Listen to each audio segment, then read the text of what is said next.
hopefully this will be a session that can warm us up a little bit. So we're going to talk about holidays and travel. And if you're like me, I'm freezing. My feet are like blocks of ice and it's very cold. So firstly, I'm going to talk about icelolly.com today. Just wanted to say a few words about me, really. I've been with icelolly.com nearly 3.5 years now, and joined as CMO. I always laugh when I think about CMO title. It's a very grand title. We were talking last night about this grandiose C-level title. We've 38 people in our business, so I would say I'm the marketing guy, we've sales guys, we've tech guys. It's really one team, but you carry this really grand title. And I wanted to just run through a few things that I do on kind of a daily basis or that really fall into my lap.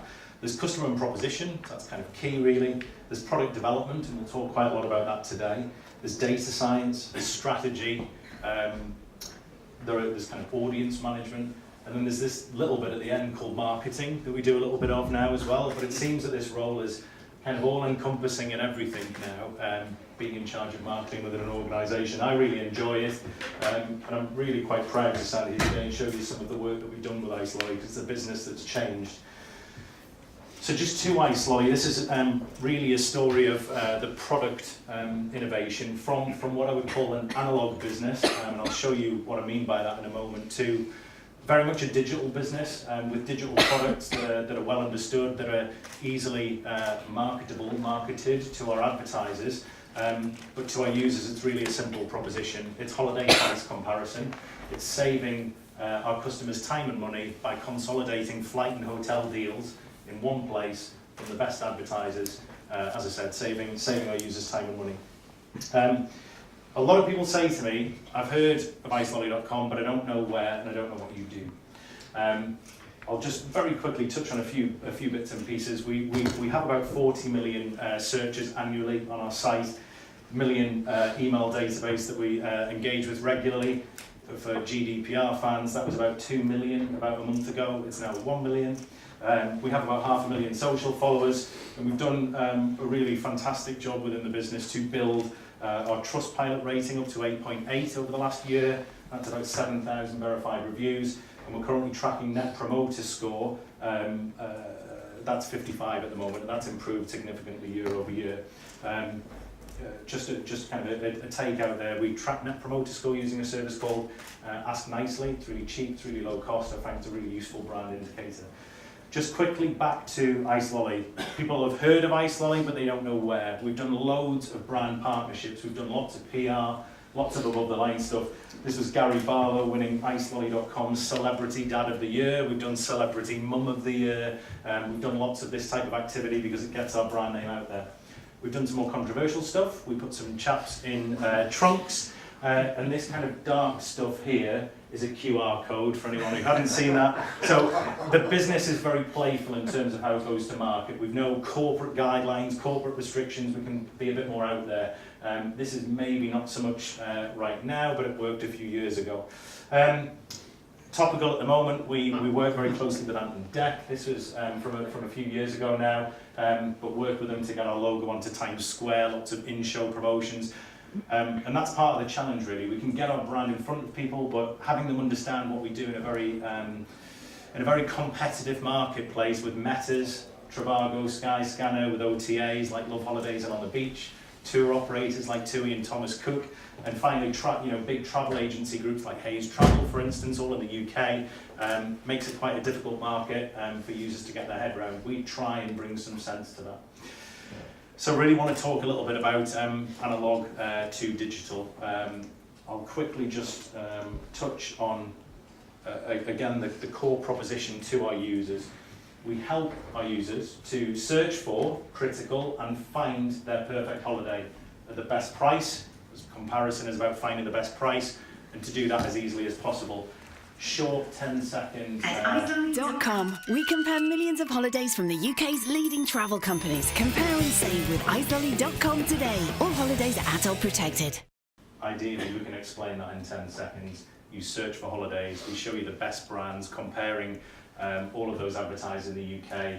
We show you the results, and you can then click, call, or engage with that advertiser in any way that you might like.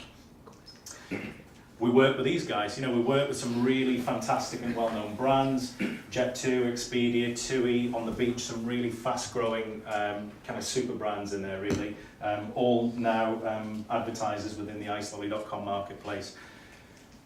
However, let me just rewind back a little bit. If I rewind back to 2015, the picture was very, very different indeed. Everyone's seen this kind of product maturity model. The business was founded in 2015, so the introduction phase, and grew very strongly towards the latter 2000s and into the early millennium. But by around 2015, the business had really reached maturity. It wasn't growing. We were seeing kind of big churn in marketing, less efficiency, and we'd actually started on this path to decline. So our story is one really about product development, this nice purple brick at the end, to try and grow the business back again. Where do you start? Well, we started in the most obvious of places. We went and undertook some really significant audience research, and this is really key. I've noted some of the areas that we focused on. We're a Google Analytics premium subscriber, so we get a huge amount of inferred audience data through Google Analytics. It's a really great place to start. We also looked at the customers that we already had, so our email database, looking at the preferences that they'd signed up for when they first joined Nice Lolly. We looked at postcode match, looking across the UK about where they were based, essentially. Are they north, are they south, are they in the Midlands, are they in Scotland, Ireland, Wales? Looking at those customers where they were located. We did lots of independent surveys, so we used Google surveys, very lightweight product, and asked questions that inferred spontaneous and prompted awareness of the brand. If you've not used Google surveys, you can spin them up in 24 hours, ask a huge audience, 1,000, 2,000 upwards users questions, and you've got those responses back. So from new product launches to, are you aware of my brand? Which of the following brands do you use? You can track that all the way through the cycle. So we did a bit of that. We used some third-party data. If you're working with remarketing companies, we work with and have worked with in the past, Criteo, we've worked with Quantcast. They have a huge amount of data within their own network, which will help you understand where your lookalike audiences might exist. So taking your existing audience, finding more people that look like that. We subscribe to Hitwise, which we may not do for very much longer. It's useful, but it's a bit old school. It's Mosaic Profile. And I don't know if anyone here still uses Mosaic Profile, but it's very offline. With all of this digital data, it seems just so far removed from your day-to-day business. Some competitor overlay, but we're looking at larger kind of panel sample size of data there. So lots of audience research, and there was a lot of discussion in the last session about researching your audience and understanding them, and that's what we did. Luckily, because everyone in the UK likes to go on holiday, our audience is very broad. Yeah, I'm not sure there's anyone in the room that would say, actually, we don't like holidays, we like to take and do some additional work. We don't see many people telling us that. There were a lot of common themes that we had in feedback. So believe it or not, our service required users to phone a travel agent to inquire further and book. Yeah, kind of obvious, a big problem for us. A real challenge, essentially. What we know is, I don't know if anyone looks at the Deloitte mobile research that comes out, I think it's on an annual basis now, and what that essentially said in 2016 was about 70% of users surveyed said they would use their mobile phone primarily to make phone calls. That's why they had it in their hand. By 2020, that'll be about 50%. So there's 50% of people that have a mobile phone that really don't have a specific intention to make and receive calls from that device. It's just a computer in their hand, essentially, a mobile device. The writing was on the wall in that respect. Also, from an online travel perspective, 60% of travel bookings are now transacted online. Yeah, the other 40 offline travel agents, call centres, or transacted face-to-face. Skip forward there. Advertisers competed solely on price, and it really paid to be cheap. Yeah, so we created and helped to create conditions that meant if you could present the cheapest price, you probably got a lot of the leads. And certainly in the highly competitive world of travel, that didn't pay for us. Everything looked cheap. There's no value proposition. It's a race to the bottom. And quite frankly, if one advertiser could manipulate a price over another advertiser by a pound, by a board basis, by any stretch of the imagination, they'd go and do that. And it created the wrong conditions in our marketplace, really, where as I said, we wanted to create a service that saves time and money for our users, and this was not helping. This is a fairly common theme. So when we look at travel industry trends in the United Kingdom, extended family travel is massive. Yeah, so I like this. I like travelling like this because it's really expensive to take my wife and 3 children away on holiday. So I love it when the grandparents stumble up a bit of cash and say they're going to pay for it. It's then the family arguments that you've got to be careful for. But this is a fairly common picture now in terms of travel in the UK, and we weren't catering for that. All of the prices we displayed to our users were per person. So if you were searching for 2 adults and 2 children, we were giving you a price that was really irrelevant. So you've made a search, and in this digital day and age, you expect a very specific result, and we weren't delivering that. And again, the more I can say save time and money, they're the only 2 real things that came out in that user research that we did.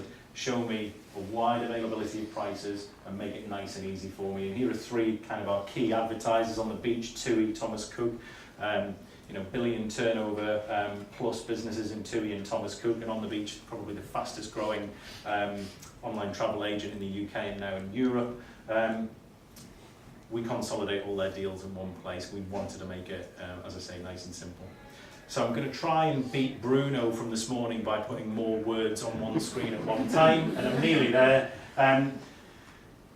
How did we get to the point that we are today, where we now have this really fantastic holiday price comparison? Well, it was about getting it down on paper, essentially. What was our product vision? And I've called out some of the key areas here. This might seem really basic, but just stating your intention across your organisation, to your shareholders, to your executive team, to the cleaner, to be quite frankly, is absolutely key. Too many people on too many different wavelengths in terms of where the business needed to move forward. We wanted to offer the best holiday price comparison. We wanted to strive to simplify what is a really complicated and frustrating process for many. We want to become an essential part of the journey in holiday research. We wanted to develop specific user journeys, and people have talked about chat, mobile, bots, WhatsApp. We've talked about lots of things today, and that's not creating a great website. It's creating a service which actually works across all of those channels, because you'll never meet a customer in one channel, you'll meet them in many channels. We've got to be where customers are. We wanted to and are devising new and innovative methods to leverage holiday pricing and offer data. You only have to go to Skyscanner and Trivago now, and you've very quickly got the price for a flight, or you've got a price for a hotel. It's commoditized, it's at your fingertips.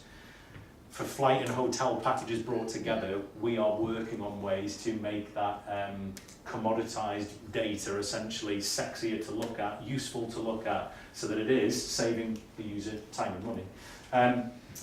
We wanted to feature high quality advertisers. That was an absolute key, a must, and we've done that. We wanted to curate the best third-party content available. We can't win in that space, and I think that's part of writing this product vision down. Everyone wants the best content, it's a given, but can you win there? I think that is the challenge. If you're just going to do a mediocre job, don't bother. So our language is very much around curating the best of that content rather than trying to create it. Then I think essentially at the end, you're all will understand digital marketing, I'm sure, in specific detail for your sectors. We weren't creating the conditions or the tools for our advertisers to manage their performance within our marketplace. It's a given now that you can go to Google AdWords, or you can go to Bing, or you can go to any display providers. You can log in, you can buy media, and you can track the performance of that media. That wasn't the case. We were still turning up at an advertiser's doorstep with a briefcase and a stack of slides and showing them, here are the new products that we have to sell you. And this media has to be traded and sold in a digital way. From that product vision and this kind of innovation in product, this transformation of our digital product, we identified 5 key themes. Search, sort, and filter capability. It's a must now. Think of eBay when you use that. Think of Amazon when you use that. You were searching for something, you're sorting, and you're filtering. You're not consciously going through that process in your head, but it's absolutely key. And that was one of the things we focused on. Live pricing and availability of deals. Don't make me call. Don't make me ask for more information. Don't make me think. Yeah, we've heard a lot of the same themes. Recognize brands in the marketplace, creating trust. There are many travel brands in the UK, but there isn't a strong awareness of all of those brands. We needed to have the largest brands on board to create that trust with our audience. Blended click and call based user journeys. Surprisingly, although calls are declining, there's still a huge amount of people that want to pick up the phone. If I want to go to, Alicante for a week, I most likely will transact online, or buy online, or book online, and that's the whole package. I'll do that and it will take me 15 minutes. If I want to buy a last minute UK break, I may actually pick up the phone and do that and ring the hotel directly. If I want to cruise, which is more of a higher ticket value sale, I'll most likely pick up the phone and ring. We need to make sure that we've got that outlet for our customers and that we're known to provide that route to market. And then finally, this crude looking mobile device on the left is the bit that underpins it all really. So when I joined the business in late 2014, about 35% of our traffic was mobile, and it's about 65% of the total traffic now, and it's a game changer in terms of conversion rates. You'll have all, maybe I'll see some people nodding or not, but conversion rates on mobile clearly aren't the same as those in other devices. Creates very specific challenges. And the lady that just presented before me in this room was talking about mobile site speed and what have you, and I'll maybe just touch on that again in a minute. Something really important, and maybe I'll just pause for breath and just have a little drink. This wasn't a marketing challenge alone. This wasn't going to be solved by a clever bunch of marketing people in a room with some pens and a drawing board. This was a cross-functional effort from the business. So our engineering teams, our marketeers, our finance team, our customer team, our sales team, we essentially went into each of those, albeit with a small team of only just under 40 people, and created a cross-functional team, and we worked night and day throughout 2017 to change our business. So ensuring that those processes that we talked about, simple things like invoicing, simple things like ensuring that we had product images, reviews for our hotels, making sure all of this information was planned, understood, we knew where we were going to build that out within the UX. So we built that new team entirely to start working in a different way. I guess there's a key takeout there. It's very easy to get siloed very quickly. We had a discussion on our table last night about culture. It's kind of human nature really to say, I now work in the IT team, so I'm going to be over here in IT, or I work over here in marketing, and you do very IT or very marketing driven things. And that's, I guess, one of the biggest changes for me. I've worked in larger businesses. It just doesn't work. If you're trying to transform, if you're trying to change, you've got to bring multidisciplinary teams together. And that was slightly easier for us as a small business, but where you can, I would advise that at all times. We brought together, and I think two kind of critical groups in there. Marketing's really important, but those engineers, the people that we find it very difficult sometimes to get them to speak. We want them to solutionize, we want them to open their mouths, we want them to tell us when we're wrong. We needed to bring those two groups of people together because we were really ended up designing solutions from marketing to quite technical challenges, and just to have those two groups of people working side by side, sharing the same issues, was really important for us. I guess the key takeout there is if your developers aren't speaking or communicating with you in a way in which they can offer solutions, then they're not really engineers, they're just developers, and they will develop what you tell them to develop. They won't tell you what you need to develop to get a great product out to market. So, what were the products that we developed? From a rudimentary perspective, when a user searches on a site, this is what they see. They see deals ordered in low to high price order ascending. We provide the images, the hotel detail, all of the content around a particular hotel, but we've actually gone out and searched 30 travel providers to make sure all of their deals are returned for that particular search that you've done. So just remember that piece of research I quoted before. There are, I think, at a maximum 38 websites that people use for research, for inspiration, for pricing, for options, for party size, for flights, for hotels. And we're trying to take the pain away. Within a few seconds, you've done that research into the marketplace. So you'll see some of the advertisers we featured here: First Choice, TUI, Love Holidays, and doing all of that within a performance period of time. So from when you've searched, if that takes any longer than 15 seconds, we know we get huge dropout. So the engineering challenge is therefore to essentially designed this in such a way that presented those options back to users. And this is our kind of bread and butter, really. We charge our advertisers on a CPC or a CPA basis, but it's really quite useful for users. They can click to an advertiser. I'll show you phone calls in a minute. But you've got all the information in one place. You kind of tick that box really within that job. There are certain advertisers that don't want to compete on price, and I've used a very basic example here. I've blanked out all the advertisers above, but if it's simply a race to the bottom on price, as I mentioned before, that creates certain challenges in our marketplace. It means that brands that we want to work with don't get visibility. So we've used an example here with Air Tours, where they have a number of added value benefits built into their product, like luggage, or that you can pay direct debit, or there's a transfer included. Some particular hoteliers will include wine in a room, or guided tour as part of the package. We wanted to make sure that we could surface that along with a price, and it helps those advertisers drive a much higher quality lead into their business. This is really about gaining click share.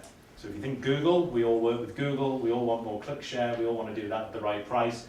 That's what we're trying to recreate here for travel advertisers. Not everyone wants to compete on price, so there are brand advertisers that don't want to do that. And again, within the analog part of the business, there was no place for this. There was no place for a brand advertiser, somebody that had taken the care and attention to curate their product, curate their service offering, and we've recreated that. This was an example for EasyJet Holidays, nice and orange, and they didn't particularly want to compete directly on price, but they did want to make sure that they still received impression share coverage across the flight and hotel deals that were shown. We're just working on a case study at the minute, but we can essentially deliver 20% more impressions to those advertisers using these ad placements. So again, creating solutions for advertisers that also help users find the best deals for them. An example for Virgin Holidays, who I've used this example. I used to work for Virgin Holidays, fantastic service and product proposition from those guys. And again, they don't want to compete on price. Many cruise lines, cruise advertisers don't want to compete on price. Done a huge amount to create a fantastic service offering, and they don't want to use it comparing the 20 quid difference between them. So we've created a product that meets their needs. We couldn't have done that if we didn't have the product team in place, if we didn't have, I guess, this change in mindset, this change in culture, all having come from listening to our users. Finally, we've started to innovate. I'm using this this ribbon overlay as an example. On the beach, currently occupy this space. So as a user is scrolling through mobile, desktop, or tablet, we're developing this for app. We start to show some advertising essentially. So working out which users, based on the audience that's viewing at the time, will be most susceptible to be introduced to additional advertising, and it's quite cool. I'm going to show you a little bit about how we do that in just a moment. Firstly, I just want to kind of wrap all of this up, this kind of product development into a short video. It gives you a sense of how our customers are now feeding back based on these changes that we've made. No more phone calls, no more poor pricing, no more bad practices by advertisers, trust in the marketplace, and essentially an experience that works really well on mobile.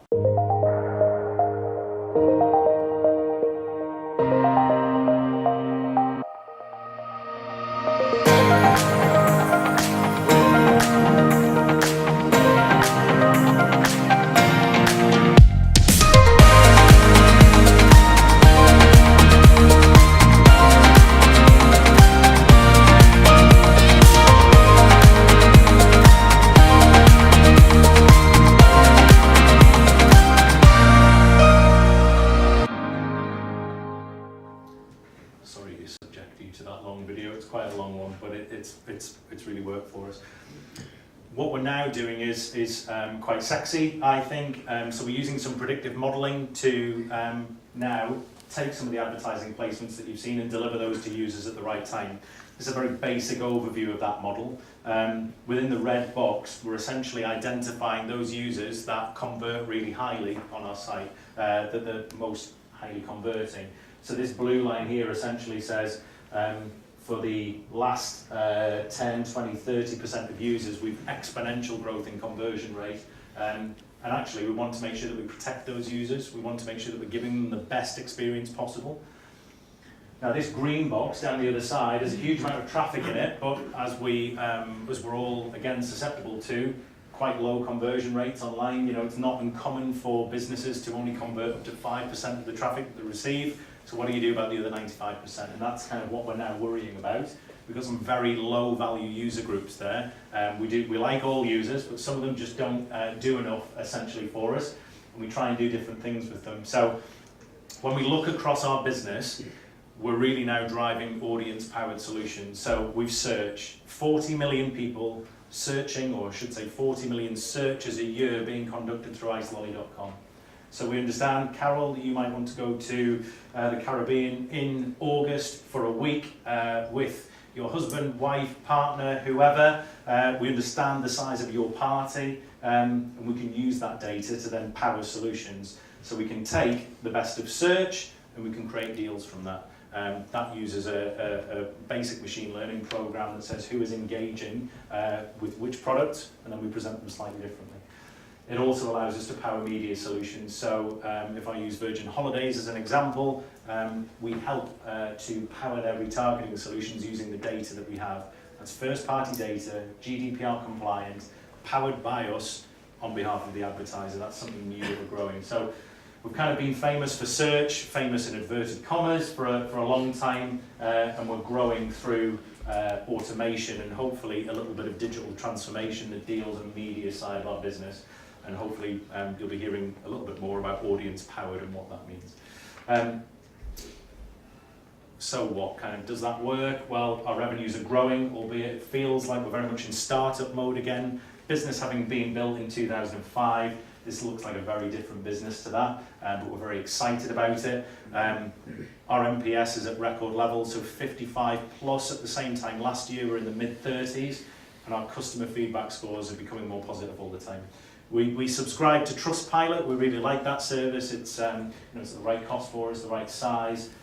It lends itself well to service-oriented businesses. Over 7,000 verified reviews there, nearly 90% excellent and good. So we're very pleased with that. And kind of what's next for us really? There's a huge amount of discussion around machine learning and what we can do with that.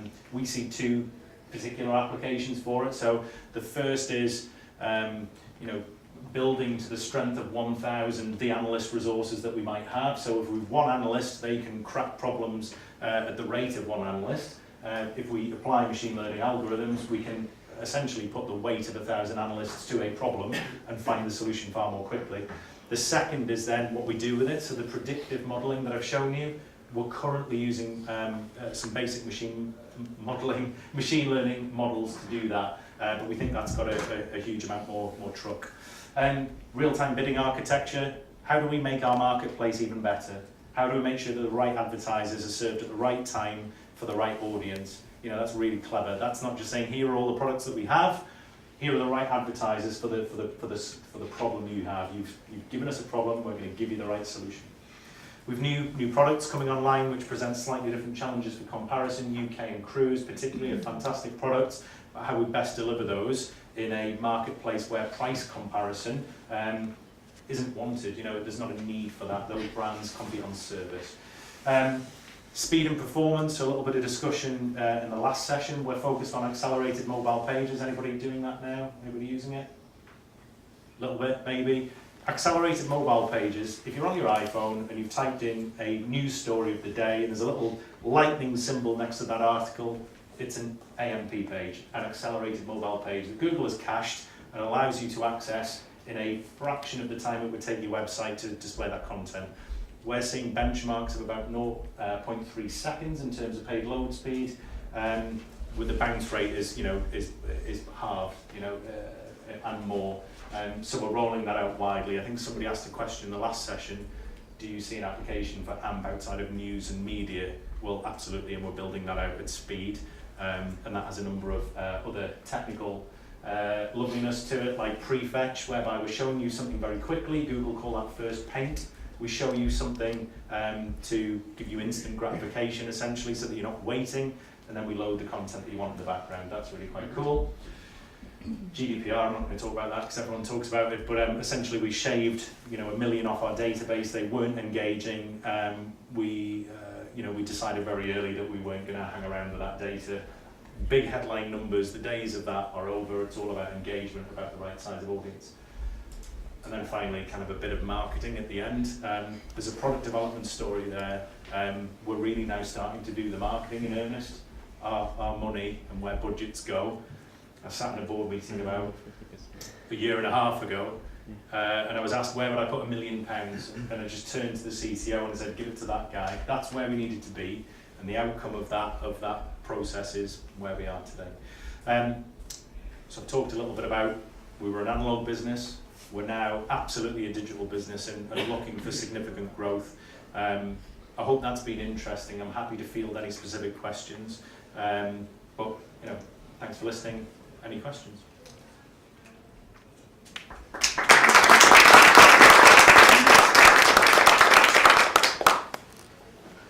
a no on the question. Are you restricted just to the UK market, or have you got plans to go a bit wider? It's a good question. Asked the same question by an investor. I think we're building the UK business at the moment, but the technology, certainly that kind of turnkey API solution works in any market. The challenges are then, you know, notwithstanding all of the local work that needs to be done, this is a product and a service that sits anywhere. Germany, particularly English-speaking markets, France, Spain, Italy may be slightly more difficult based on the domestic markets there, the domestic nature of tourism, but Germany, Benelux, and then English-speaking are on the roadmap, but will maybe too big to bite this year, I think. And the other question, I hope to talk about this at lunch, but how do your suppliers view you? Do they see you as added value or taking away their bookings? It's been very difficult.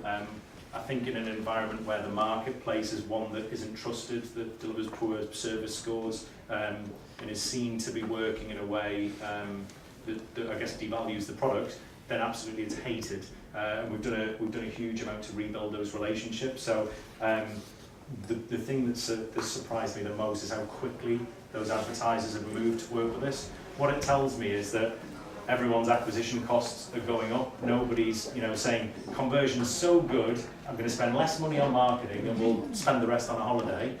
Everyone's acquisition costs are going up. Conversion rates are under challenge.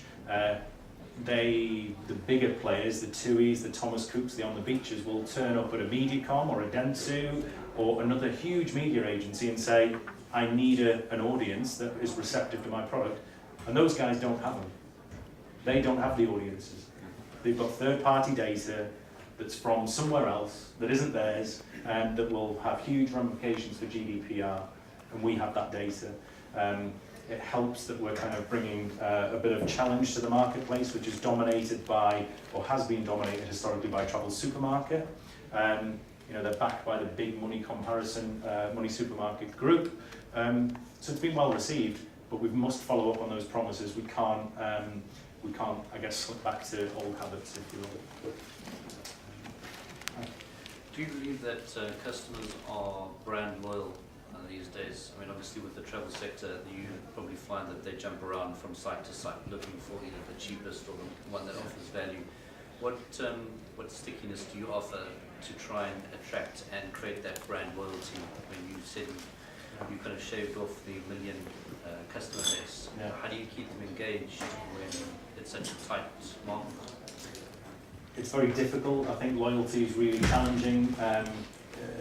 I travel for business a lot, as many of you will absolutely do. I'm sure you've got Hilton points, or you've got Radisson, Carlton points, whatever it may be. And on a kind of business level, I think they work well.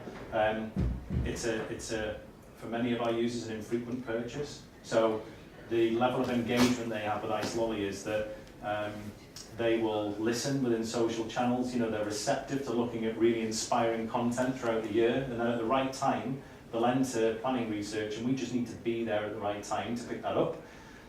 In terms of loyalty, and again, Steve and I will have a great chat over this at lunch, we don't take the booking. We don't facilitate that booking on behalf of the advertiser, but there are advertisers that are asking us how we do that. Some of them are interested in brands, some of them are interested in just increasing their business, So something that we're looking at is going direct and saying not only have we found you the right holiday, but that we can also help you book that holiday, and then there's more interaction with iSolly.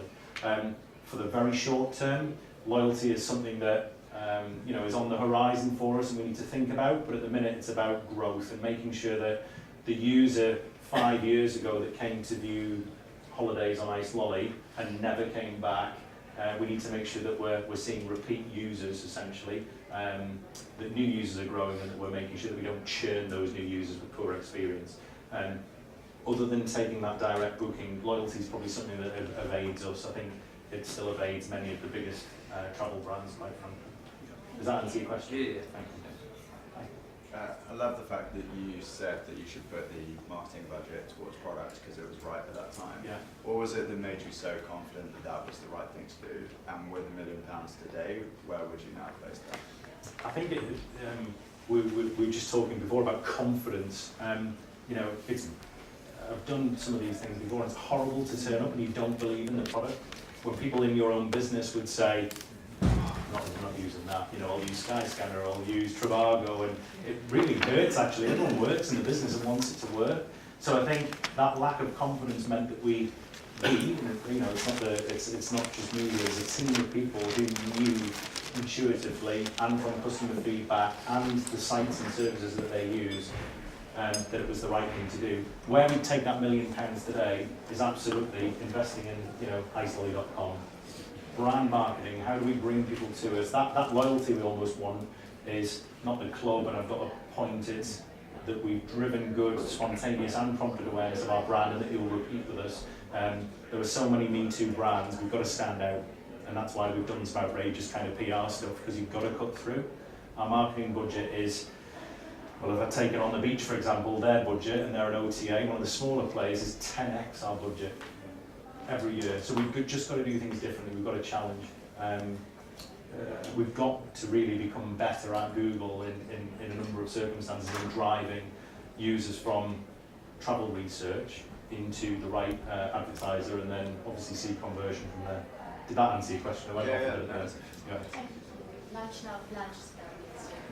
Thanks for the question. Cheers. Cheers.